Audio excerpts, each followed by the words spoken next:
Camp Hacker, bringing your world into focus. Welcome to Camp Code, a podcast brought to you by Camp Hacker. This podcast is dedicated to what many camp professionals believe to be the most important time at camp, no matter what you call it, staff training, orientation, or leadership training. This critical time period prepares your staff to fulfill all the promises that you make to parents and customers throughout the rest of the year. My name is Ruby Compton, and I'm the Summer Camp Program Director at Green River Preserve in Western North Carolina. We're a summer camp that's co-ed and residential and focuses on connecting children with nature. And before we dive into our topic, I want to introduce our other co-hosts. So let's start off with you, Beth. Thanks.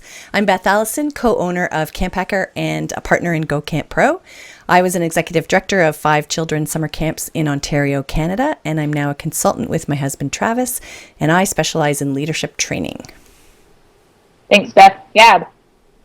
My name is Gabrielle Rail, and I'm one of the camp directors at Camp Waro. Camp Waro is an all-girls camp in the Laurentian Mountains of Quebec, and we focus on a positive girl community. Great. Thanks, Gab. So today's topic is recovering when things go really wrong.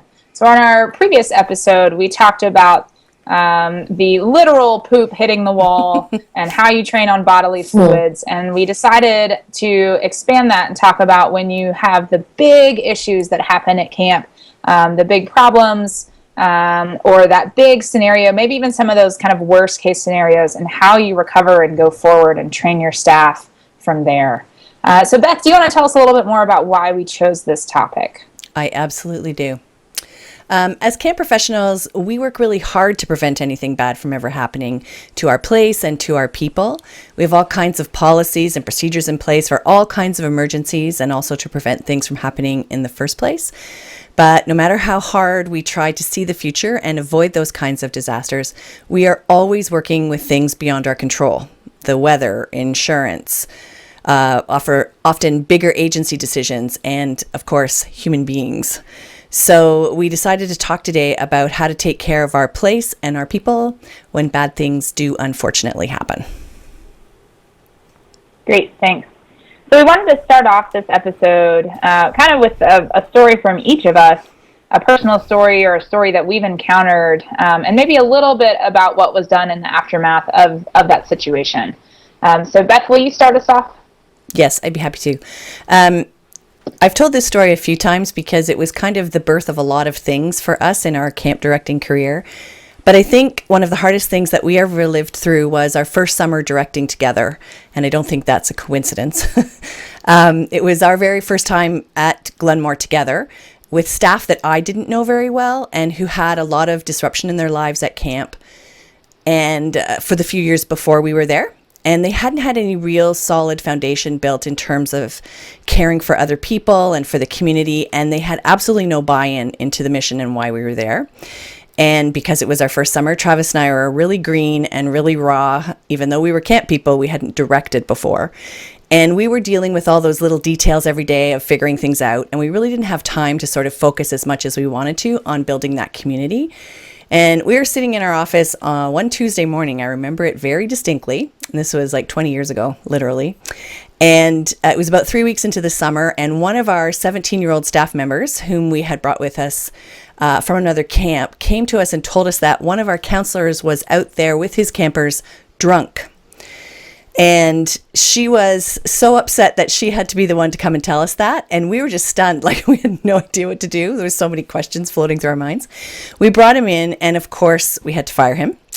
And he informed us that he had stashed alcohol all over the site. And by the way, we spent the rest of the summer finding cases of really bad beer during camp-wide games and things. And as he got really angry at having been let go, he told us that he couldn't believe he was being thrown under the bus when everybody else who was underage and drinking on site wasn't even getting into trouble. And so, we spent the rest of the day bringing people into the office and finding out exactly what he was talking about. So apparently on the day off prior, when there were no campers on site and a lot of staff were in town on their day off, including Travis and me, a number of underage counselors were in one of our cabins at the beach and were drinking. And they'd even invited some of the LITs to join them who had been given free time that evening. So that was even better. So by the end of the day, Travis and I had discovered that 15 of our staff members were involved. And way back in that first year, we had only had 30 staff members. So that was half of our staff. And one of our LIT directors had caught them that night and told them that if they had disposed of the alcohol, he wouldn't tell anybody. So we were just devastated and we had no idea what to do. And we talked over hundreds of different issues that could have arisen from this incident. And we tried to come up with how we were going to handle it. And it was coming up on free swim, and we needed to gather the staff and talk to them because we knew this was the only time that we could have sort of the two LIT directors and the LITs guard all of the campers at the beach so that no campers were around when we were trying to deal with the issue. And we dealt with that one LIT director separately. We then had all the staff meet us in the dining hall, and we stood in front of them, and we still had absolutely no idea what we were going to say. And Travis, who was visibly shaking, he was so angry. He drew a line in the dust on the dining hall floor. And he stood there and he said, "All of you who love camp, cross this line." And the staff, they were all sitting there looking really confused, and they kept looking at one another like, is this dude serious or what's happening here? So they finally started to get up and walk across the line. And when the last staff member had crossed the line, Travis yelled a very bad word that essentially called them all liars, and they were stunned. I was stunned, and I could see that he was so upset he could hardly speak. So I just started to tell them that we had found out what had happened on the Saturday night, and I could tell by their faces that a lot more than 15 of them had knew what had occurred, and I could also see that a few of them had absolutely no idea what I was talking about. And I told them how incredibly disappointed we were in them, that we had put our trust and faith in them, and that they had put their jobs, our jobs, the safety of people who were drinking at the beach in the dark, and the future of camp in jeopardy. They had thought of no one but themselves, and because of their selfishness, we could have our grant taken away from the church, we could have parents take their kids out of camp, and we could be shut down. And I told them that we'd been trying to figure it out for hours, and we were just at an absolute loss what to do. So I just looked at Travis, and then I turned to them and said, "This is your responsibility as a staff to figure out how to fix this. We will give you 1 hour to come up with your solution, and we'll be back." And we walked out the door. And it was just stunned silence. And I have to admit, I stood on the other side of the door for a few minutes and listened to what was happening before I walked away. And one of the staff members, in a couple of minutes, who was not involved in the incident at all, and she was a second-year counselor, she got up and she said, "All right, folks, we have to fix this." And in less than an hour, they came to us and asked us to return to the dining hall. And they had worked out a very lengthy 6-part plan that I think was much harder than we would have ever been on them. And they included things like asking the chair of our board to come to camp so they could apologize to her as a staff for their selfishness. They took the first 4 hours of every day off each week to stay at camp and work on projects for camp, like real manual labor projects. They had a detailed list of these projects that they were going to accomplish, and they did. They finished them all. Projects that showed their love of the place, and they donated a day's pay to each of them to purchase all the supplies that were needed for these projects. And it really was the start of all of us, of the understanding of the power that we have as camp people and what we wanted the mission of Glenmore to be. And the way that we handled it was not at all how we had planned, and I'm not recommending that you necessarily do this. What we did just happened in the moment, but holding them accountable for their actions, showing them that they could lose by not thinking of the big picture, showing them what they could lose, and the impact of selfishness and stupidity was really something that hadn't happened for them before in their camp experience. And it's how the 4 S's were born. It's where they came from, because we knew we needed to empower them to make good decisions. And we knew that we really needed to work hard at building community and helping them to know what we believe and finding those staff who believe what we believe. So it's where our intentionality in everything was really born. And some of those people didn't return the following year, either through their choice or ours. But the ones who did, and it even included some of the underage staff who had been drinking, were ready to be a part of something special and bigger than themselves, and were willing to be more mature and thoughtful in their decisions. So it was a learning curve experience for all of us, I think. But not one I would wish on any of you. I think that's something that at some point, and maybe several points in camp directing, you have that moment of, I'm about to address the staff and I have no idea what I'm going to say. Yep, that was it. You get through it, but it definitely happens. Well, what about you, Gab? What's a story that you have, kind of a worst case scenario or something big? I think for me, and I've talked about this before as well, but to sum up, for me, it was early on in my career as a director as well, and though my parents had been on the camp property for a very long time, we've only took ownership just under 15 years ago. So when we inherited it, it is inheriting something that you haven't envisioned from the ground up, and so you inherit a lot of its implicit culture. And so I think about 2 years after we purchased the camp, there was a lot of it was the culture that was always there, but it was very strong and emerging, which was a culture that was very, very toxic and aggressive within the staff. Campers really enjoyed their time, but the staff, there was definitely a pecking order, and there was a sense of self-entitlement and righteousness. And it got so toxic that myself as an individual, I felt like I didn't want to return. This wasn't something I wanted to be part of, and it wasn't something I'd experienced as a camper. And as a young staff member, I think I was sort of slightly protected, but as I got older, I could see how it was just unhealthy, and we certainly weren't being good role models. As we all hopefully have, are good friends, and I talked to her about this situation, and she put it very bluntly to me. She said, either you quit, that's your solution, which is totally fine. Nobody would blame you for that. Or you change the culture. It's kind of up to you. You're the boss. You have to figure it out.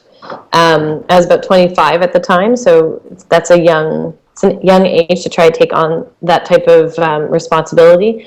But much like Beth, it was really sort of, we have to figure out how our culture needs to shift.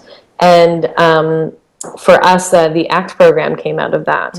And that's something we can post in the show notes a little bit later. But what it really does is it helps individuals to be aware of their frustrations and communicate it to somebody that can help them, and then as a team they can come up with a solution. So it basically means that you're responsible for your own feelings, and you're responsible for stepping forward. And it is, what I liked about it was we weren't telling people to not talk. We were saying there's a way of communicating, and it's with somebody that you can trust and that you can move forward with. When we presented that to our staff from the previous year when we were hiring, we lost, I think, a little bit above 75% of our staff. Wow. Because they did not want to buy into this, and they did believe that camp was responsible for their happiness, and that this is not how women will always be catty, and these are actual statements that was told to me. And I said I just didn't want that type of individuals on our camp. So much like Beth and Travis, we either decided certain people weren't coming back, or they decided that they weren't coming back. And I remember our staff training, and we had our activity heads in first, and out of all of our activity heads, we had only 2 that were returning, and activity heads are such a huge part. They need to know camp, and it was the first time we had brought in activity heads early, because out of this massive group of people, only 2 were returning staff members. And we basically rebuilt our camp with still following the values of its traditions, and we said, how do we want this? What do we want this to look like? And we're much, much, much stronger organization because of it. But it was definitely something that you get kicked really hard, and you stand up and you dust yourself off, and you say, oh, that was hard. and then you try to figure something out. But you look for the people that believe in that, in that type of mission. Exactly. And that's all you can do. Is the right of an organization is to say who they're going to hire and who they're not going to hire. And the right of a person is to say, I want to work here or I don't want to work here. And the organization has to present what type of organization they are, and the person that's applying needs to say, I agree or I don't. And that's basically what it comes down to. And that's what we've done ever since. And that, there's no looking back. I think the one thing that took me off guard was about 6 or 7 years after that incident, I felt like the staff had really, really got the message so strongly that I thought maybe I was repeating myself too much in our staff training. And the ACTS program, I barely mentioned. I didn't do some of the things I normally do with some of our staff members in the different stages, and I really regretted it.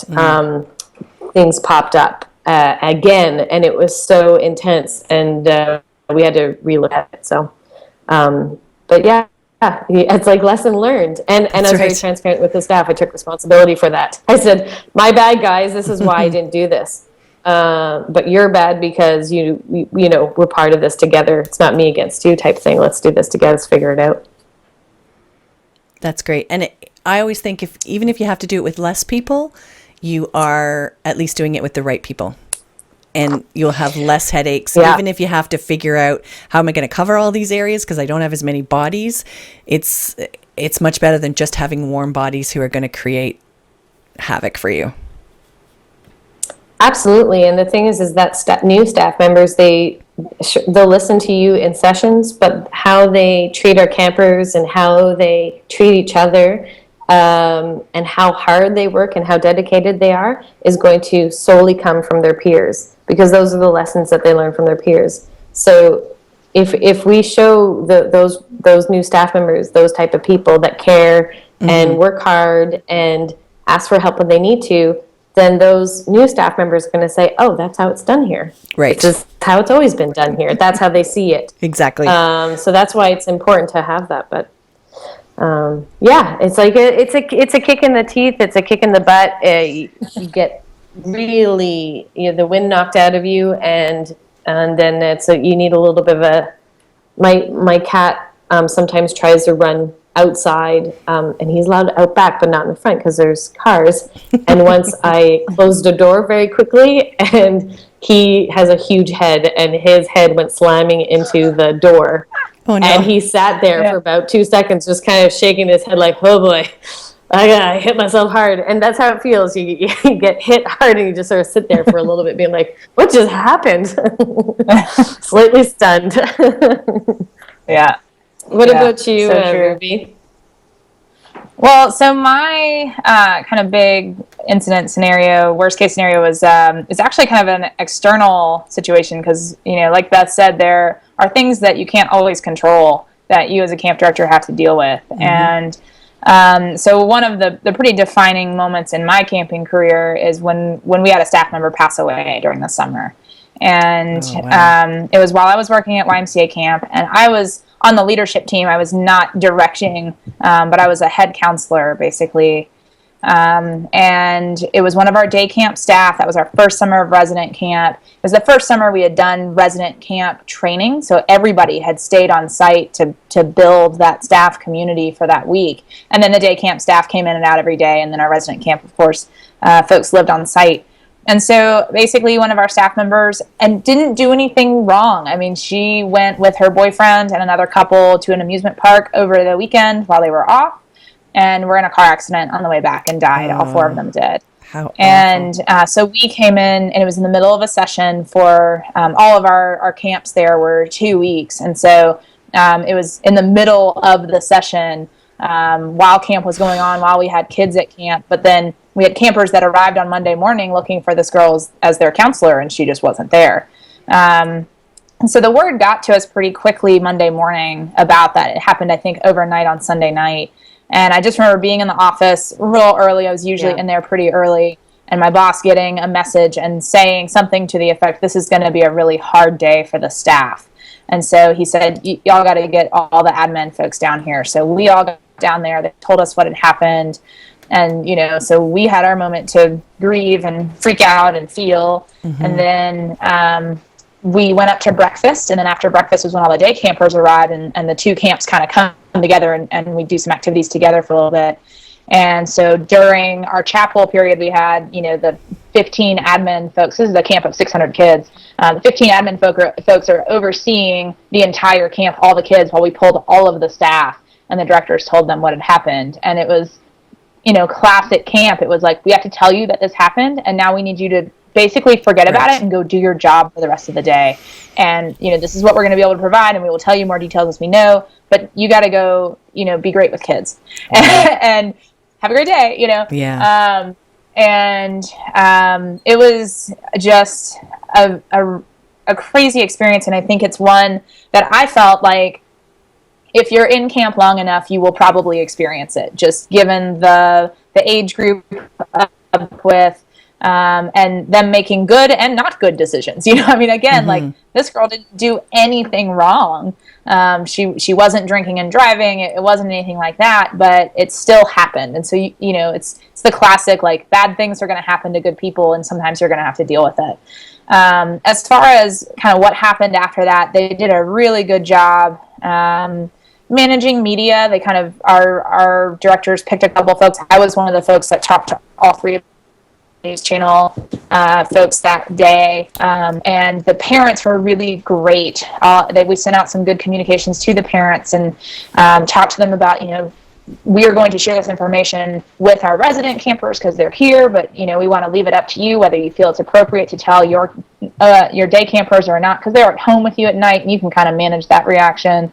But it was on the news. Like, I had several people come up to me the next day, like, we saw you on the news last night. You did a really good job. And you're just like, this is so weird. It's so surreal, because we live in this camp bubble, and you don't think about everybody knowing your business, And the other thing that happened was our staff was invited to the funeral, and so they instructed us to wear our staff shirts so the parents would all know that was our connection to this girl. And it was on a session break, so our staff were able to go, and you move forward from stuff like that. You do. It's not easy, but you do. And it was a really intense experience for sure. Wow. So yeah, and I think the other thing that I would say about that is that when you're faced with one of those situations, like, it's you almost can't prepare for it. Like, you just have to deal with it in the moment. There are preparations that you can make, and there's training that you can provide, but there's very little that can be done to really prepare for something like that happening. Yep. However, you cannot act like it won't ever happen to you, and so you may not be able to provide a lot of training for it. But you need to know and think through, like, what am I going to do in this scenario if this ever does happen? So that was ours. And sorry to bring a damper, but, again, I think it's a reality of the industry we work in, and it's something that we do have to face. Absolutely. We deal with people. When you work, exactly. When you work with so many people on, these things happen, basically. It's what it comes down to. And it is, like you said, Ruby, the longer you're in this industry, chances are you'll be part of something, either, by approximation, or that it happens directly to you, where there is some form of tragedy or some form of very difficult situation. And being prepared is, it's so important, so that when you are kind of smacked off your feet, there's a plan that's already in place. Yep. That you can hold on to. Yeah, and that's one of the things that we did when we redid our emergency action plan here at Green River. Is we actually went ahead and wrote some of those communications. Just the shell. Obviously, you're still going to fill in some details. But, what is that email that's going to go out to the family in the case of a group getting lost? Or, if we have a camper die, or we have a staff member die, those are not emails that you're, like, in a mind frame to sit down and write ever, but especially not right after the fact.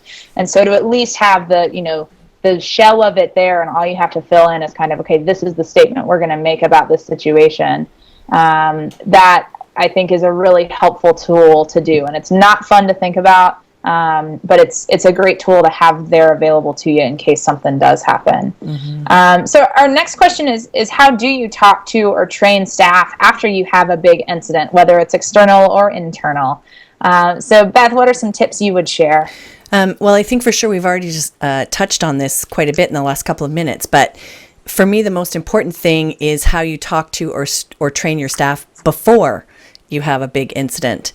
And as we all believe in fully front-loading everything in summer camp, we spent time in training every year letting staff know how a crisis would be handled. We did a session called How to Get Fired, and we talked about what that would look like from the person's perspective, from the rest of the people's perspective who were left on staff. We discussed how hard it would be, what the expectations were of all parties involved. We would talk about what we could control in those situations and what we could not. So, doing the circle of control, the one inside of this is the stuff I can control, this is the stuff I can't control. And what, as Ruby alluded to, as professionals, they would have to control, like what they would say or how they would act, even though they would be really, really upset. And we also had a crisis management team in place every year, and some members did change according to who was on staff. But if you were returning each year, we had you stay as much as we could in the same role. And we trained them about what would happen if there was a medical emergency or worse, a death, as Ruby and those poor people had to deal with that year.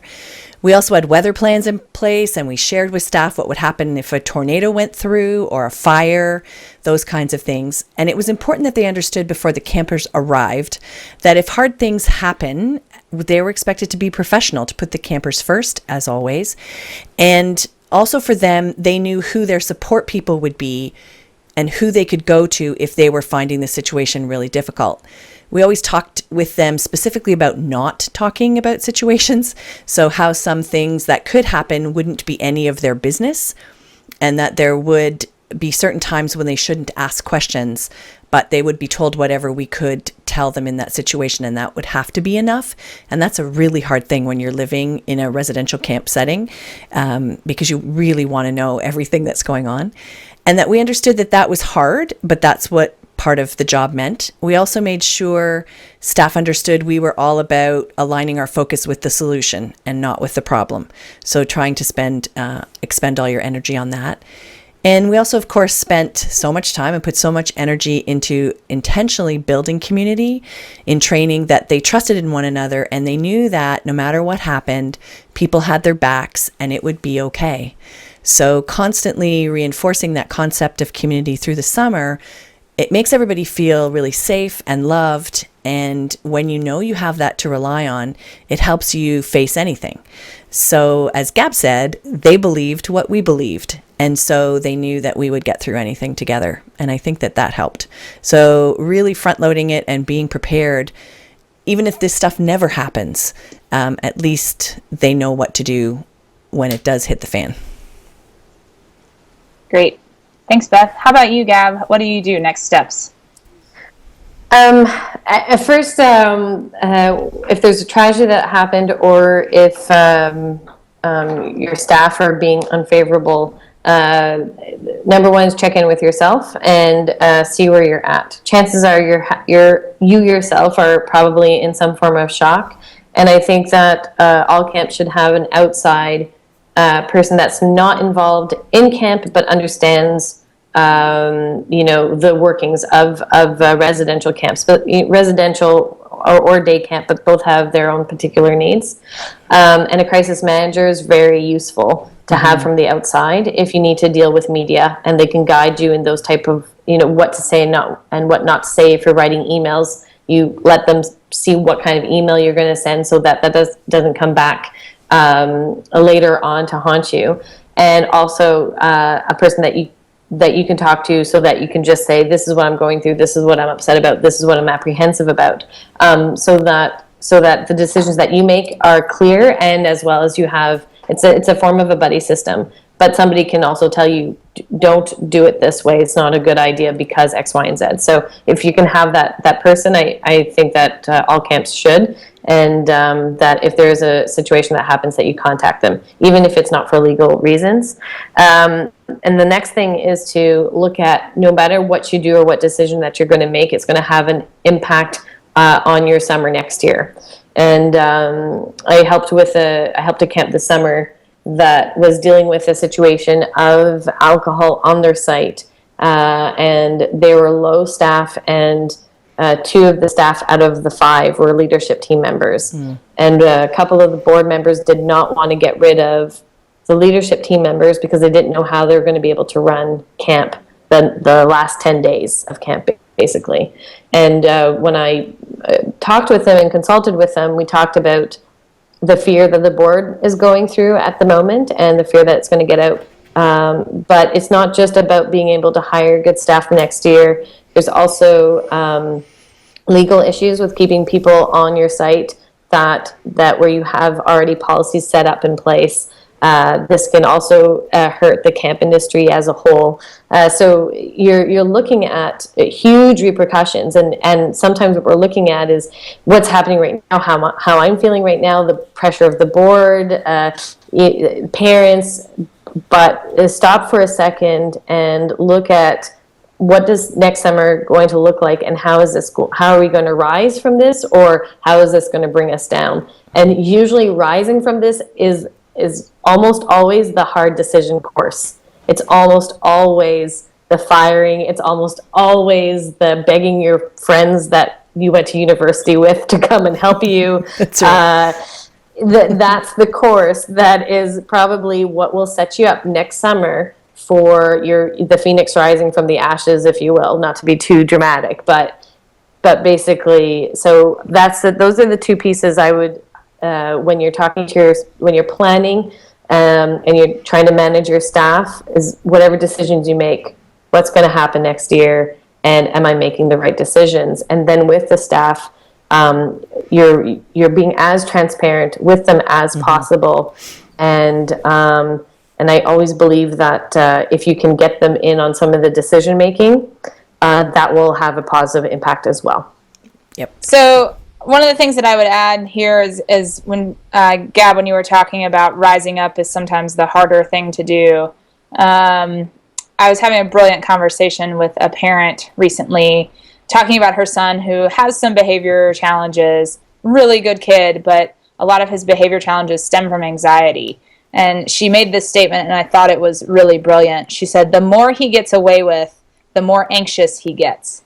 And so us not holding those boundaries, it may feel like the easier thing to do at the time, but we have to fire those people, or we have to enforce the rules, because the message that it sends to the rest of your staff is so terrifying if you don't. So I just thought it was so brilliant. She said that, and I was like, oh, I have to write that down. As far as additional points, as far as what to support your staff or train your staff, I think one of the things is, like I said earlier, we tend to tell our staff this bad news or this information that we have to tell them, but then we have to jump right back in and get back to program and do our jobs. So finding some time to allow your staff to feel and process is really important. And whether that's finding time for them to take breaks or creating a time as a staff as a whole, the next break. And in that case, it may be worthwhile having outside, medical professionals or mental health professionals come in to assist. And I think that's something all camps should have, is some sort of mental health professional that's essentially on retainer, or at least that you can call and say, hey, I've got this thing going on and we need your help, or I need some advice. If you don't have that already, I would definitely seek that out, because that's something that was provided to us in the case of the death on our staff. But, even for little stuff, if you think about somebody getting fired, that could really cause some trauma to someone if it's their best friend, or they feel a lot of guilt because they were the one who purchased the alcohol, or whatever it might be. So making sure that message is there, that I'm willing to listen. If it's not me that you want to talk to as the director, let's get you somebody, but don't just fester on this, even though we've just asked you to do that for the next 24 hours. We're going to create a space for you to feel. And in that space, it's okay to cry or be upset or state your feelings. that's okay. And we did it one time with a firing that we had. I had the staff down in a special place away from a normal place that we do training. I had them all close their eyes and just ask them a few guiding questions. And one of the questions was, popcorn style, share how you're feeling right now. And people, shared, I'm hurt, I'm scared, I'm frustrated, I'm upset, and I feel betrayed, and whatever else. I mean, it was a sad place where they were. But we were able to bring that around to, what is good about this community. Let's share about that. And so at least it created some time for them to understand it's okay to feel and it's okay to be upset.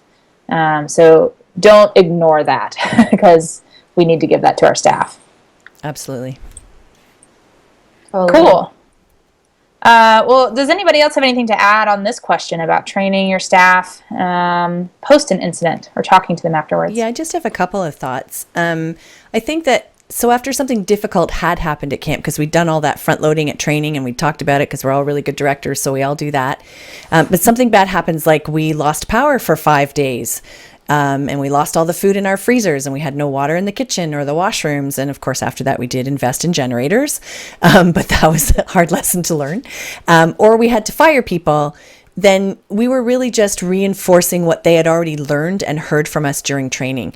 So it wasn't coming to them as a shock as to how to handle that.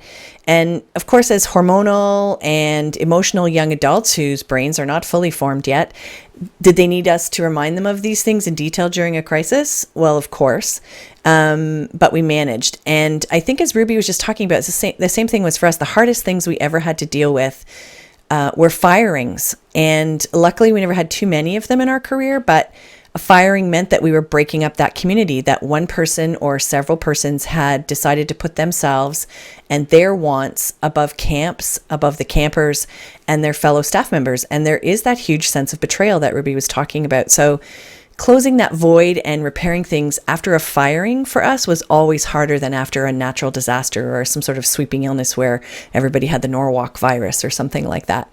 And having them be able to lean on those layers of support that you've created in advance, and making sure that your leadership team, your head counselor, your unit heads, whatever you've got at your camp is taking care of people in their care.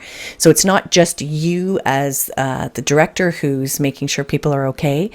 And in addition to giving them that open space to talk that Ruby was talking about, make sure that you've got time to rebuild that community.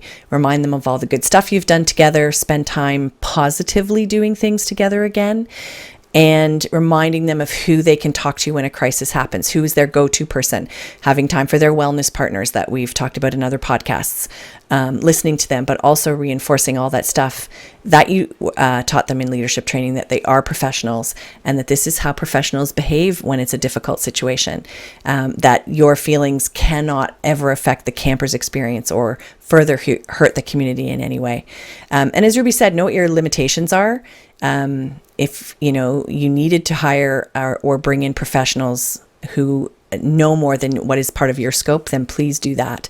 What we also learned when Gab was mentioning this was learning to have a team of alumni on standby every summer who we knew might be able to come in and help us. So we had people who we would contact and we would have this list. And if we ran into trouble, like somebody had to go home because they broke their leg or people were sick or they got fired, that was an essential piece we learned to have, so we knew who to contact.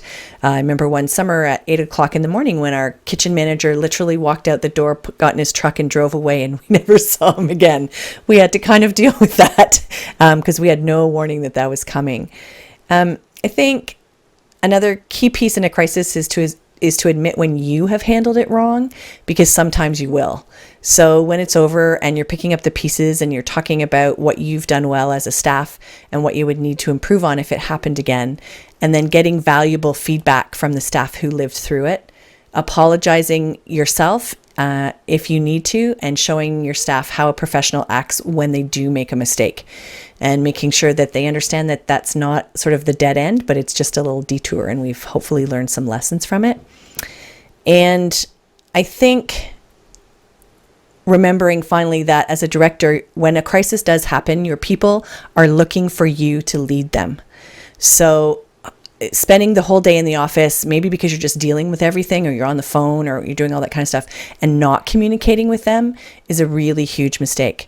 So take time to at least give them information, whatever you can, and reassure them that it will be okay, because they will look to you for that guidance and for that direction and for that hope. And if there's a void in leadership, they're going to find that elsewhere. And that could be absolutely disastrous depending on who steps up to lead. So your staff are your most important asset at camp. So you want to respond with competence and compassion. And you need to teach them how to care for the campers in their care by caring for them in a crisis and modeling that. So I think that's all I'd add. So important. Cool. Any other thoughts? Just to build on that, have we talked about firing yet as a podcast? I don't remember.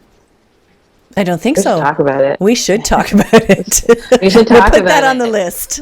I was going to say, this is like a part one, part two type conversation. When it comes to firing, when it comes to letting staff go, we can talk about those steps and everything. But let's just say you're letting somebody go and they don't want to go and you're letting them go and now their friends are upset and heartbroken. Yep. I think the thing to remember is that that the people that come to camp, the ones that you hire, that you put a lot of energy and work into, they're also don't worry too much about their backlash onto you, because the truth is that if you fired them, there were some very good reasons and they put camp at risk. And I know a lot of camp directors that are nervous to fire the popular person or very well liked staff member because they're scared of a whiplash effect.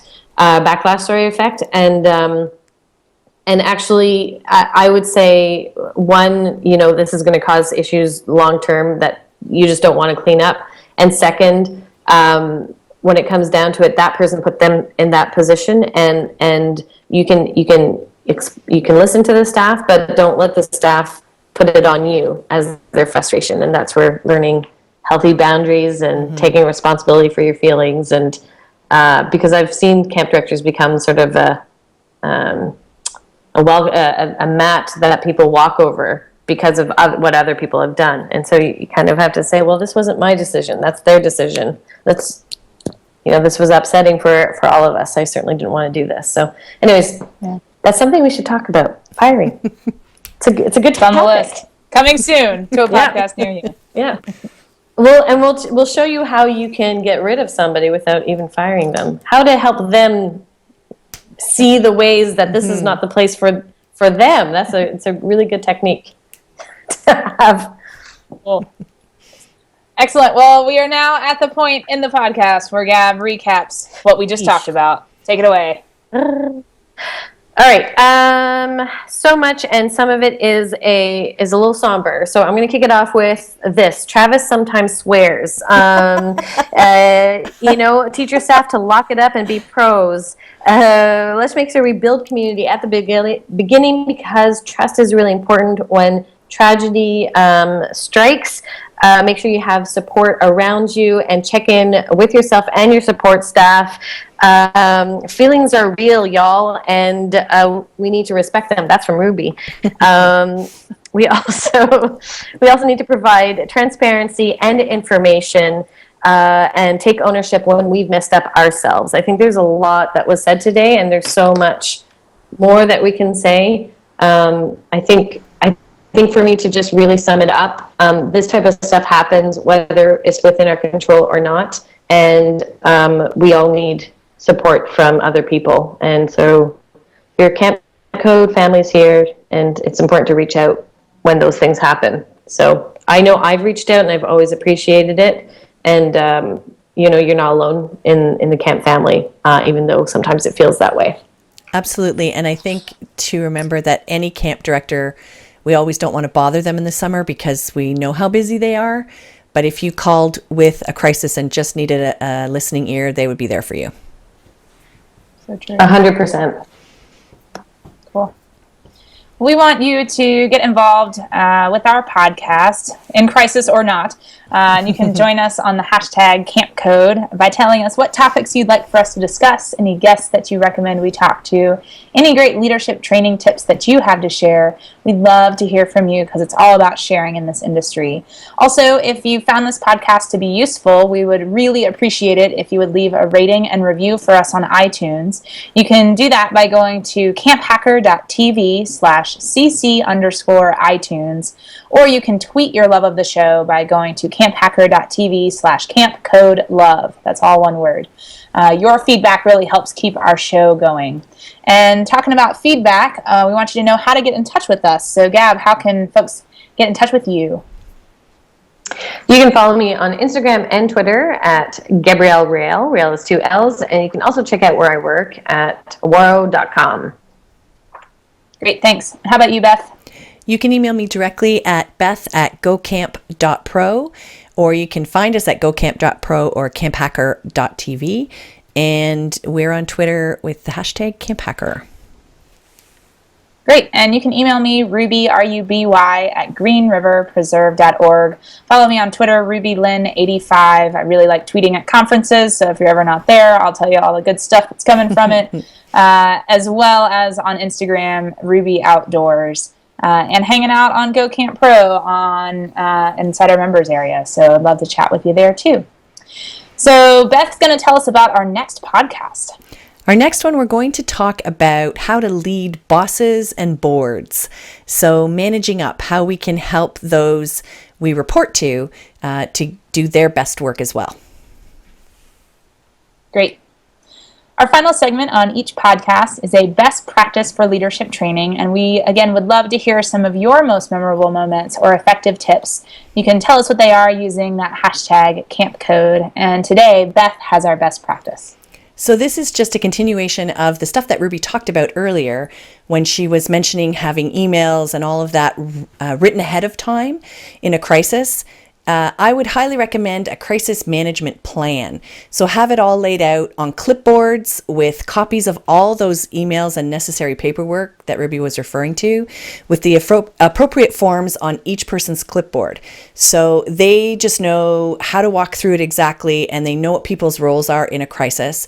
And make sure they know what to do if you, the director, are the one in crisis. That's an important piece. So in our office, we had all the clipboards of the crisis management team, which was different than emergency procedures for us. They were all hung on the walls very clearly and clearly labeled with the person's title. The emergency team knew where we were to meet in the event of a crisis, and we just followed the outline of the plan. And as Ruby said, when something bad happens, it's just easier to be prepared and to have practice being prepared. So have these folks meet as soon as possible after something bad has happened, even if it doesn't require forms to be filled out or outside authorities to be notified or anything like that, but to all get together to decide how you are best going to handle whatever has happened. So there were 6 steps that we used to follow. That was, the first one was to reconnect with that crisis management team, so everybody gather. Number 2 was to divide up the task and take care of everyone on site. So if it wasn't a big disaster or a big crisis, who was going to make sure the campers were taken care of, the counselors, the staff, all that kind of stuff, the kitchen people. Number 3 was reach out and communicate with everybody. If there were others that needed to be informed, parents or alumni. Number 4 was keep staff informed, and obviously the campers if that was necessary. 5 was talk to other parties, parents, if we needed to let them know. And 6 was to try to find the upside and to seize the opportunity that could be there. So I was online today looking this kind of stuff up, and I found one of the best recovery rebuilding tools on a very strange website, but it was the MissouriBusiness.net website. And they had a 4-part article about rebuilding after a disaster. And they had a great communication plan for employees. So having these people in place allows you to have all of those areas covered in a bad situation. So somebody's taking care of the site if you have to turn off water or electricity or whatever might happen. Somebody's talking to your board. Somebody's informing authorities, the health inspector or police, hospital, ambulance. Somebody's talking to the press. Somebody's calling parents. Somebody's talking to the staff. Somebody's dealing with the program and the campers. And, for example, somebody's telling staff that they can't call out or talk to people outside of camp in a crisis. So making sure cell phones are shut down, and, if you had a really big crisis, so that you're not having that version or their own version of information get out, but rather that it's all coming through your designated staff member. So just knowing who's in charge of those roles and that you've all practiced it during training will really help things go a lot smoother. And writing out those instructions of how they need to act and react, having those necessary forms with multiple copies, because sometimes after an emergency has happened and you've used the forms and you've sort of gotten rid of them, you don't remember to make copies in the summertime. So having multiple copies ready at the beginning of the summer. And then you don't have to worry about panic and adrenaline taking over. You can just sort of follow the plan that you laid out when you were calm and when you were logical. So I'd develop your plan for sure and make sure you practice it during leadership training and have lots of visuals to help people out. Awesome.